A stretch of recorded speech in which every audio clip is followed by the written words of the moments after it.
America or in Europe, what happens to the rest of the world if we are given independence? And how could we, on the reverse side, how can we use this to help developing nations? And the other problem with dual use, so they talk about bad actors or rogue states or biological research being incorporated into other weapons, but there's other issues as well concerning dual use. This image on the right I've taken from a small journal article about how yeast cells we use to create opiates from sugar.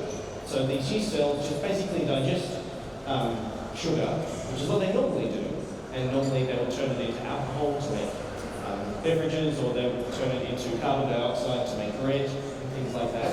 But then we modified it to actually create opiates by adding in various pieces of DNA from other organisms, some of which are poppies which produce opiates naturally. So in terms of dual use, if this recipe for how to create this yeast got into bad actors' hands, that could be a significant problem in communities where drugs and their misuse are a big concern. So the next slide, we go back to Freeman Dyson. So there are some major ethical issues, but there's also a lot of economic consequences, a lot of benefits that we stand to receive from concentric biology. On the next slide, he poses a question.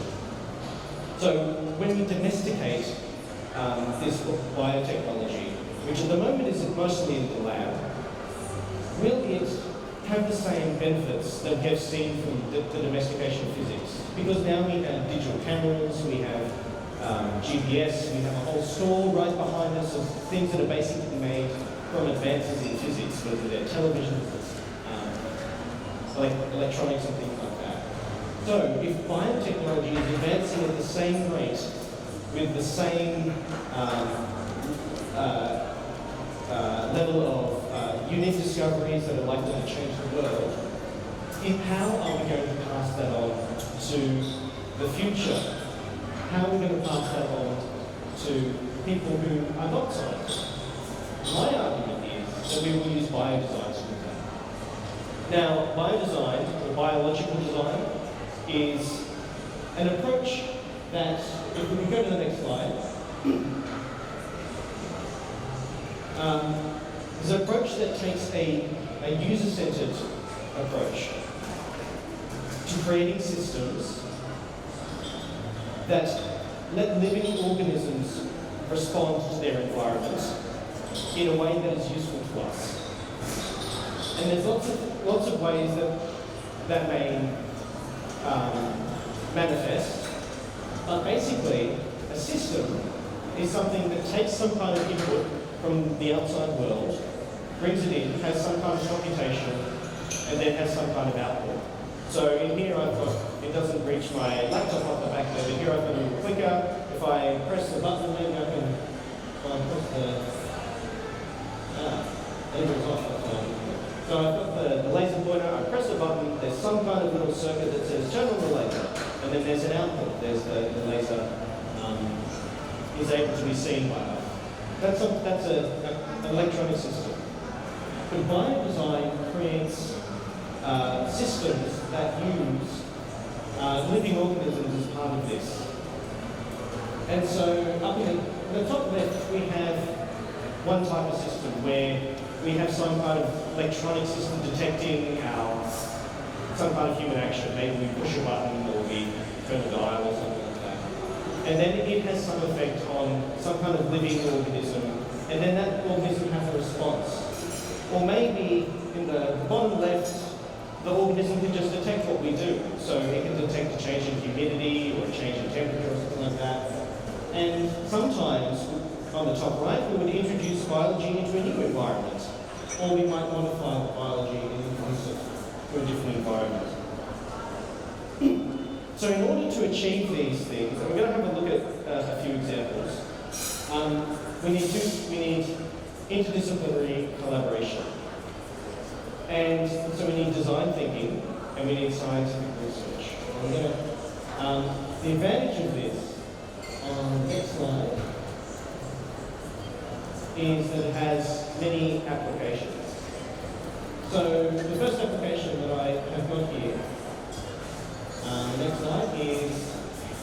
an image from a province in northern India. I'm not going to pronounce it correctly, but they're the root regions of Meghalaya. I'm not sure that I pronounced that correctly.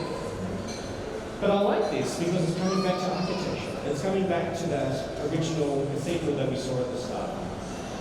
So this is a project where people would spend about 10 years using, these are rubber trees, using their roots to create bridges.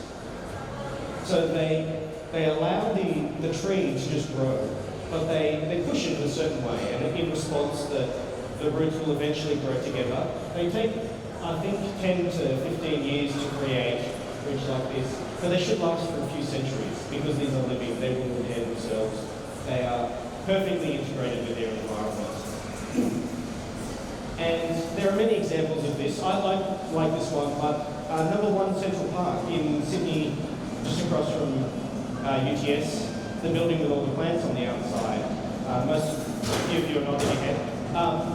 That's another example of architecture using biological design. Part of their water recycling actually has mechanisms that will filter the water for them, and the plants on the outside help with the cooling of the building as well. So there's a lot of so this is, the first one's very low tech, but there's a lot of very high tech versions of how life can be incorporated into the built environment. Energy, there's some bacteria that produce a tiny voltage when they eat, basically, when they digest the food that they eat in ponds. And you can actually make batteries out of these. So one day, energy may be influenced. This is an artistic project. Excuse me. But there's potential for biodesign to change the way that we produce and consume energy. The next slide is our food. There's plenty of examples about this. This is an art called Bistro in Vitro, but there is, many of you may have heard of lab-grown meat. Maybe that's the future of food. In the London Marathon this year, instead of giving the runners water bottles, they had these little pouches of water which you just bite into, and it's made out of some seaweed or something like that, and the whole thing's edible. So maybe in the future, instead of buying ludicrous bottled water, the plastic bottles, we'll be able to just purchase a little drop of water that we can eat the packaging for as well. There's many things like this that is going to change the way that we eat. Potentially farming crickets and things like that. The next example is the materials that we use and wear. This is another artwork. This is produced from kombucha, so the very hipster drink at the moment. It produces what's called a SCOBY, which is like this a combination of bacteria and yeast, which can be dried out and made into material that's a little bit similar to leather. There's a bit of research to be done to make it as useful as leather because it's not waterproof and things like that. But there's a lot of artists working with this kind of material to make alternative leather clothing and also packaging based on this. Basically, the part of kombucha which actually makes it the sugary tea ferment and become the fizzy drink that is quite popular at the moment. And the next one, I think I've got one more, is in medicine. Now, this is not real. This is, again, this is an artwork. This is called E. coli.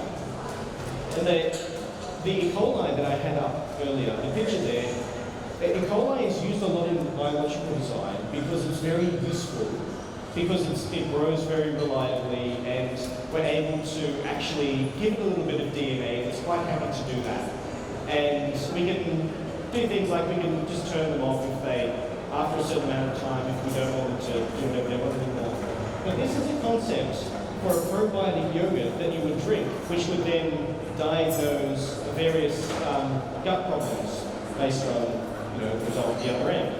So there's a lot of different areas that this could impact. If we go to the next one, there are many applications, but they're all centered on the human experience, or they should all be centered on the human experience.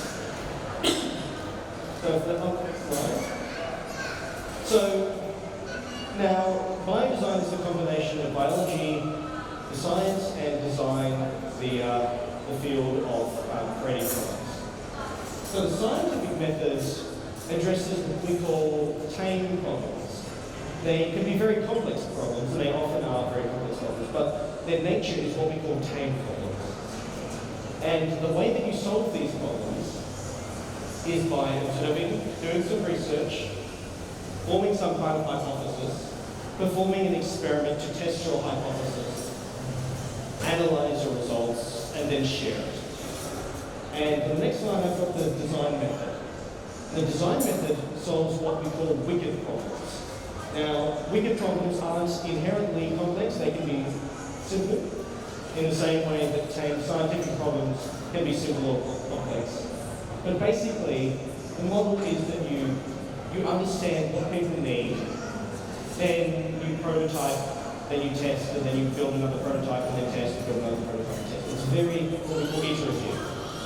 Now, to explain the difference between these two kind of problems, it's like saying a design problem is like going into a giant food court when you're quite hungry and thinking to yourself, what do I want for lunch? There's no real way of deciding other than the fact that you just decide. There may be some influencing factors such as, oh, I had Thai last night, so I don't want Thai again today. But when we have our design problem, that's the kind of problem we look at. There's no real one answer, and we can always and about it. We just have to make a decision. But scientific problems are like saying, do I have enough money to pay for the lunch that I've decided on? It's a simple arithmetic problem. Is this amount of money that I need less than the sum of cash that I have either in my account or in my wallet? So they're two different kinds of problems. And I think they're actually quite complementary. A lot of people see them as very far apart because if you give two scientists one problem, such as figure out the value that we should use for gravity, they could use two different experiments and they should come to the same result, right? No matter which experiment you use to figure out gravity, whether you use a fancy one using lasers and things like that, or whether you use a simple one using a pendulum, you should still get to approximately the same result. And this reliability, this repeatability and reproducibility, so somebody else can perform your experiment, is one of the founding values of science. Whereas design, you can give two designers one problem and they'll come back to you with 10 different answers, and you have to decide between the two of them because they're all potentially valid.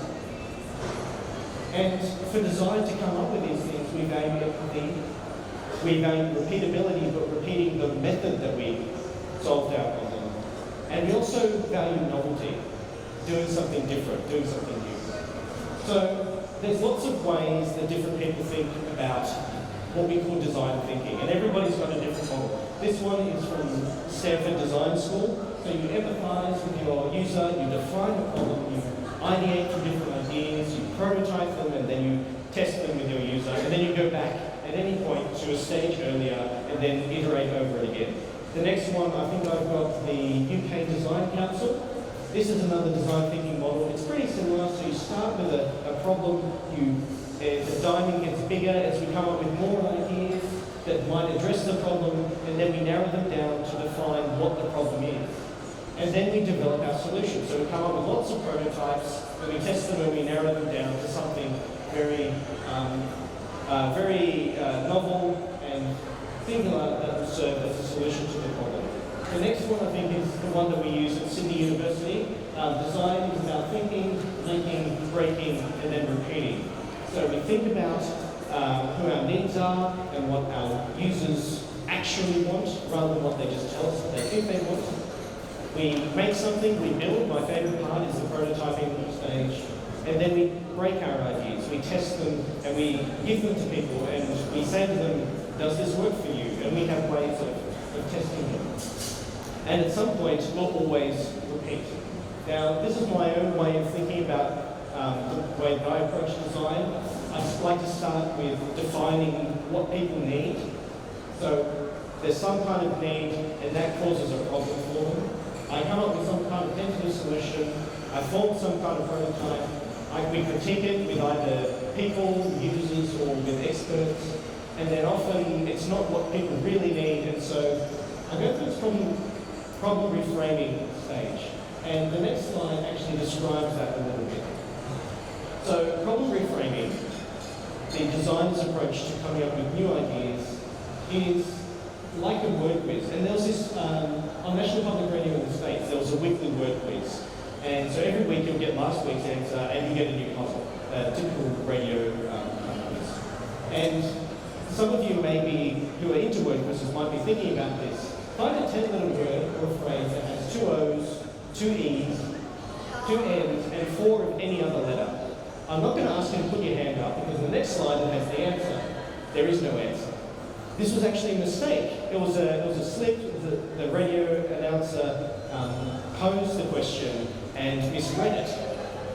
So problem reframing is a way of thinking about maybe I'm not wrong, maybe the problem is wrong.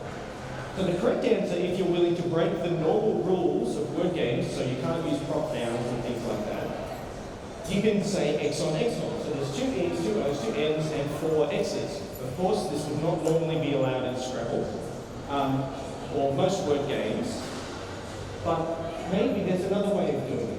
And some people actually called in for the correct answer, which is on the next slide, because they reframed the problem. No nonsense is the correct answer. The reason it's the correct answer is because the correct question was never read out, and they realized that. And so on the next slide, it has the correct clue was 2 O's, 2 E's, 2 S's, and 4 of any other letter. So you can get no nonsense out of that. So that is one unique part of design that science doesn't normally do. Science will normally test a hypothesis and they'll find more problems and they'll continue on. But science traditionally was not that problem reframing approach. That was a design approach. And science now is becoming more and more like design in the way that they have to iterate over problems. They have to address very, very complex and very wicked problems. So the next slide, it describes how we go about problem reframing. So we solve the problem as we understand what the problem is, then we test it, but if it fails under testing, we need to check our understanding of the problem itself. Go back to my model. Okay, so, the next one. Okay, so I thought I'd also talk to you about a couple of projects with Biodesign. And what we're doing at Sydney Uni is we're working with Westmead Hospital. So we had this research, there's a number of research centres out there. There's a new development that's going on. It's going to be like the largest health precinct in the Southern Hemisphere when it's finished. There's a lot going on at Westmead, and so we're trying to come from Camperdown and go out west a little bit, which is really exciting, being a Westmead myself. And we've been able to talk to people who have expertise in the medical field about some of the problems that they have that aren't to do with medicine. So there's a medical solution for people who have gone through serious burns. Okay? And part of that was described to us by an expert. So we visited last year, we had some students working on a project called the Biodesign Challenge. And this is a competition that happens every year. And it's where artists and designers and science students work together from all over the world, and they pose solutions to problems that that they find themselves on different topics such as transport and energy and medicine. And we're looking at medicine. So the people problem with people who have serious burns is that it's very painful for them to have the dressing removed for a visual inspection. Maybe somebody here has gone through that, and it's very, very unpleasant. When we spoke to an expert from the burn unit who was actually at Concord Hospital, they said, you know, we came to them and said, you know, we want to help people with who have burns, we want to help them understand how the healing goes. He said, no, that's not the problem. The problem is that I had 2 patients from Wagga this morning who travelled 6 hours, it takes 6 hours from their door to door to get from Wagga to get to Concord. And I had a 60-second consultation.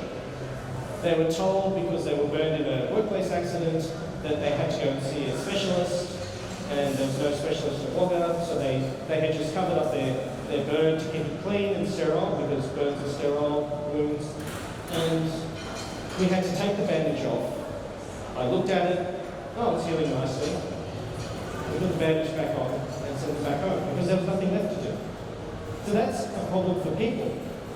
And that's where designers can step in. This is where our expertise is. So a student group from last year formulated a concept, a very speculative design, so it could be maybe 10 years in the future, of a system where you could have a transparent dressing that was based on an algae. So it could be made by living organisms. And it's called planetary. We can read up this in University of New Zealand. And there is, it has the potential, these kind of solutions have the potential that if a wound is weeping, it will absorb moisture to keep it at a reasonable level of moisture, or if it's dry, it can release moisture. And it can also detect an infection, because an infection, we know how to detect that. There's a change in temperature and there's a change in pH. And that's something that we learned when we were talking to the expert. And he said, oh, yeah, you can detect an infection easily, so we could then release an antimicrobial, a bit like burn cream, which is an antimicrobial. So we could release that from within the bandage without removing it. So this is one way that we could speculate that biodesign could be used in the future. Now this is 10 years in the future. This year, actually next week, we're heading off, and the next slide has just the logo. But we had a different problem. We worked with a different expert from Parramatta who was talking about, who was from the sexual health clinic there. And so one of the problems that our students wanted to look at was why don't young people get STI checks as often as they should? Because we know how often they should, and we know from statistics that most cases, about 75% of cases, of new cases of STI infections are not detected. And they just kind of go on. And there's some serious problems if you develop some types of STIs can have serious long-term problems. But again, this is a people problem because this kind of testing is pretty easy to do. It's time intensive, it takes a while, you have to have experts to take a blood test, and that's generally the gold standard. But how could we avoid some of the stigma and awkwardness of testing? Because a lot of people don't want to go to their family GP and say, I think I need to have an STI test. A lot of people don't want to, a lot of people for family or religious or cultural reasons don't want to talk about this at all. And there's also a lot of unreliability in a lot of the rapid tests. So a lot of tests are quite slow, but there are some that are really quick but very unreliable. And that's a big problem because there's a big problem if you get these tests wrong. So how can we give young people more control over their sexual health and facilitate early detection of STIs? So our students have worked, design students and med science students have worked on a simple system that we talked earlier about viruses that invade bacteria. Well, using those kind of viruses, we can actually detect an infection, some of these STIs, and they've developed a rapid test concept that could be delivered in 5 years with the technology that exists at the moment. And in the future, we're actually, part of my role at Sydney Uni is I'm the program director for a new major in biological design, which is very exciting. It's our first interdisciplinary major, so we'll have science students and design students and hopefully business students working together on these kind of problems to make them reliable, to help deliver some of them. And it's unique, so it's design focused. There are some other, if you Google biodesign, there's quite a lot that will come up because there's a lot of approaches which are just about medtech innovation and things like that, or hardcore scientific research. So our approach being design focused is a bit unique, but it's also about bringing together different parts of the university to help improve people's health and well-being. So the next slide is about, so it's about bringing together scientific research and user research that designers are very good at. Our lab skills and our studio skills are going to come together. and also the quantitative and qualitative analysis. So dealing with numbers, which science is very good at, and dealing with people and interviews and focus groups, which design is very good at. So on the next slide, I've got my last little bit. So one of the challenges in this is that science and design are always seen as very far apart. So this is called the Krebs creativity cycle. So the Krebs cycle is actually a series of reactions that happens in your cells to make, it's a bit of an in-joke for people who are into art and science. The Krebs cycle is how your body makes energy out of fat and carbohydrates and things like that. And so they've made a model of creativity. And it looks really complex, but science uses nature to create knowledge. Engineering takes that knowledge to create some kind of utility, some usefulness. Then design can use that knowledge to create behaviours. And from those behaviours emerges our culture, and that's often understood through art, who creates new knowledge.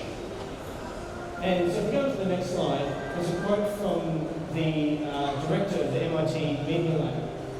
So design and science are often seen as diametrically opposed. They're opposite on this creativity cycle. The input of one isn't necessarily the output of the other. And by making some kind of lens and we can fuse these things together, we can fundamentally advance both design and science. And the next slide, I'm just going to touch on the biodesign in there. So I think that biodesign is one of the many opportunities that we have to do this. Thank you very much. I appreciate you coming out here and listening, and if there's any questions, I'd like to discuss this further with any of you. Thank you. Thank you. We might open up the floor to questions if anyone has anything they'd like to ask.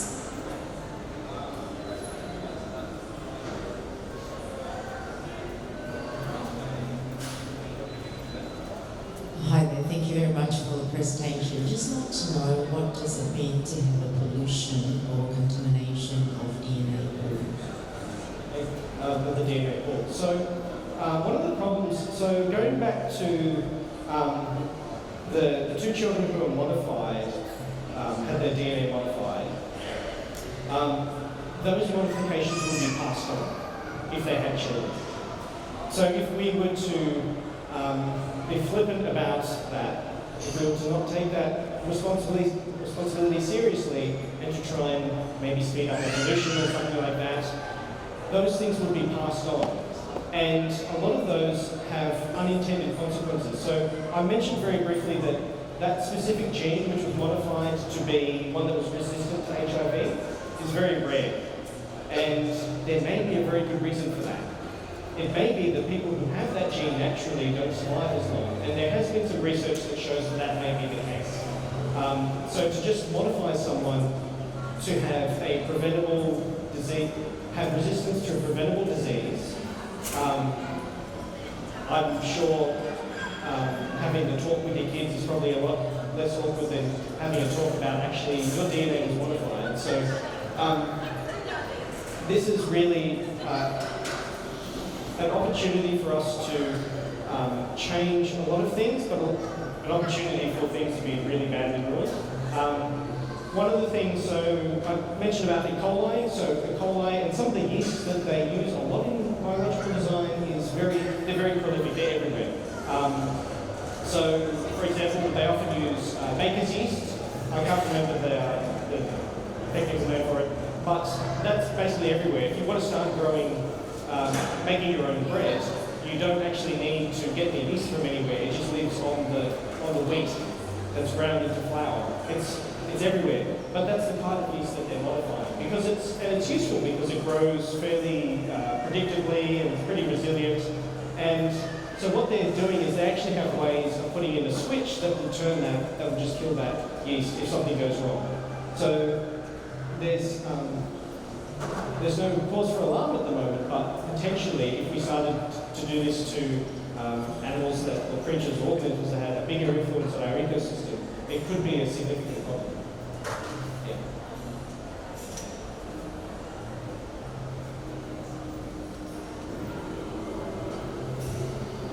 I'm just curious about the process of commercialising design. So Australia's not a big manufacturing country. Yeah. So if the Biodesign labs come up with great ideas and how is it possible to do that, or do you need to go offshore? There is a lot of, one of the problems is regulatory approval as well. I mean, that's another big issue, not just the fact that how something is manufactured, but how something is actually approved. In the medical examples, FDA approval is a really good thing to have, because if it's accepted in the States, a lot of makes it easier to go through the path to get accepted in a lot of other regions. So, for example, there's a project from the EPIC lab at Westmead where they have actually had old rods used in bone fusion surgery. Were basically like a car aerial, like a kind of just telescopic like that. They developed one that wouldn't twist, which is really important to give more strength to the implant. So by doing that, they had to go through this approval process, and when they get FDA approved and they can produce it and sell it to the American market, then that's when they can get funding to then do more work. So a lot of it is, I mean, in typical Australian academia, a lot of it is coming up with primary research and then maybe selling it to other bigger markets. As you said, we're not a manufacturing country. I think our third largest export is university degrees, so we punch well above our weight there. So coming up with those ideas and getting approval for them is one of the main pathways.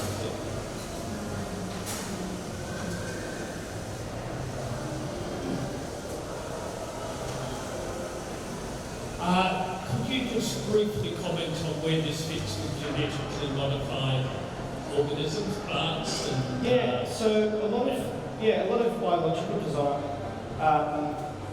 is actually doing that. Is genetically modifying organisms. Now, there is one side of that is organisms that are made to be eaten. That is one issue, and in a lot of biodesign, you're not actually looking to make something that you're going to eat.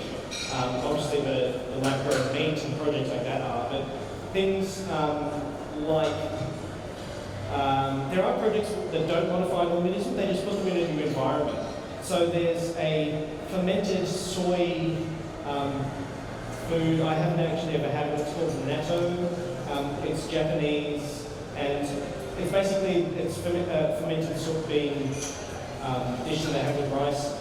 What happens is those bacteria will actually swell up when the humidity changes. They absorb moisture and they physically get larger. So people have taken those bacteria as they are and they put them on a film. And so when the humidity increases, the film will bend. And so they've actually done it some really different ways, and they can have self-folding origami and things like that. It's really interesting.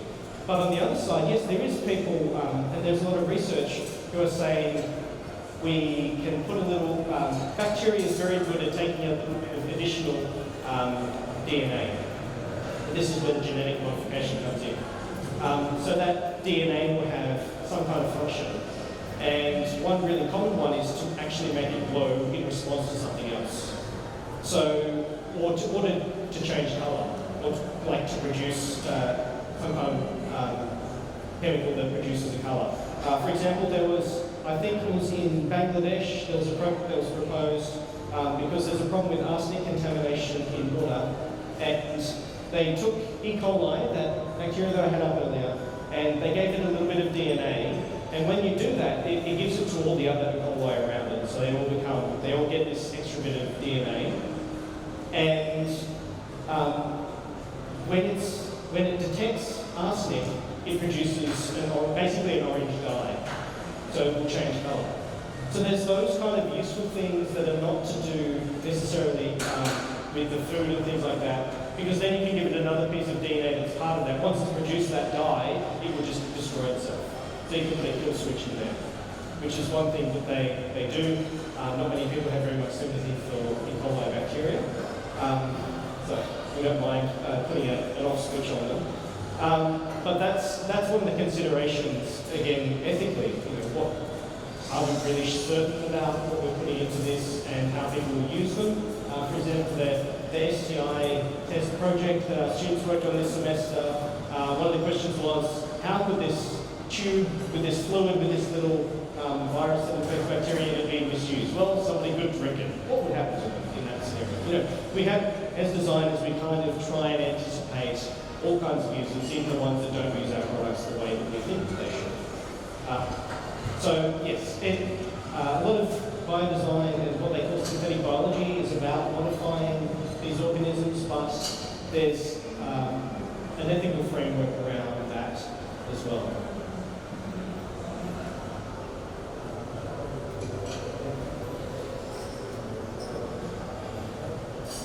What sort of time frame do you reckon you get regarding biodesign and processes and technology? Yeah, so there's some examples that, you can go down to the one in Central Park right now. A lot of it is figuring out what the applications of this are, and then figuring out the way that, if you're using an organism to do something, the way that can then, how does it transport it? How does it have to be kept at 4 degrees Celsius the whole time to keep it happy and alive? Or does it have to work at, if it's something that normally lives as part of a person, does it have to be at 36.5 degrees in order for it to do anything? So there's those kind of challenges that are kind of the technical challenges in a lot of projects. It's hard to say what, it's a bit like saying what the timeline for going from Einstein coming up with its theories to developing a GP system. That took decades. And we had no idea what the application of those early physics theories were until somebody came up with the idea. So it's very hard for us to speculate about that now. There are some examples out there that you can look at. There are some old examples like the root bridges. That's an example of it. But broadly, if we are able to work with living organisms instead of trying to sanitize the world that we're in, that's those steps are how we're going to move forward in there.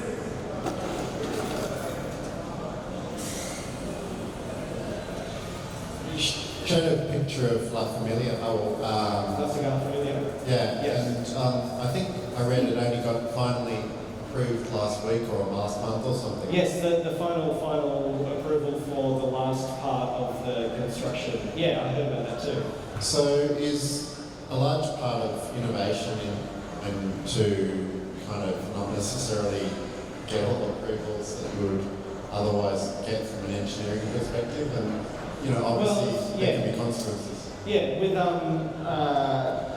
med technology innovation, there would be, you would develop your solution first and you would figure out, you get your ethical approval from your institution to test it, and then after you've done your test, you would then go for regulatory approval for general use and things like that. So yes, you're right, they have to have a lot of foresight in that sense, and that is one of the big challenges. And obviously pollution and the environment are a big problem, and the architecture has been both cutting it. The way architecture is being designed doesn't always create what it said. So the wall one, the opposite, the building opposite, brick wall and everything. Can you give another example of contemporary architectural design that you electrical that can solve pollution problems? Yeah. So how is architecture using problems? There's a lot of ways. Some examples of advertising. So actually, there was a short film or something like that that was advertised using bacteria, because that was kind of the thing that they were going for, and they had this huge letter A that was in Europe, that this film was being advertised. So there's that kind of temporary thing, so it uses less resources. But But in a lot of wayfinding, there is a lot of potential. So you can grow moss to have to form a map of where people need to go, rather than having printing out signs and things like that. And the way that you incorporate them into the built environment. There's many potential examples. A lot of them are currently conceptual or in development, because this is a new area. But, I'm just trying to think off the top of my head. I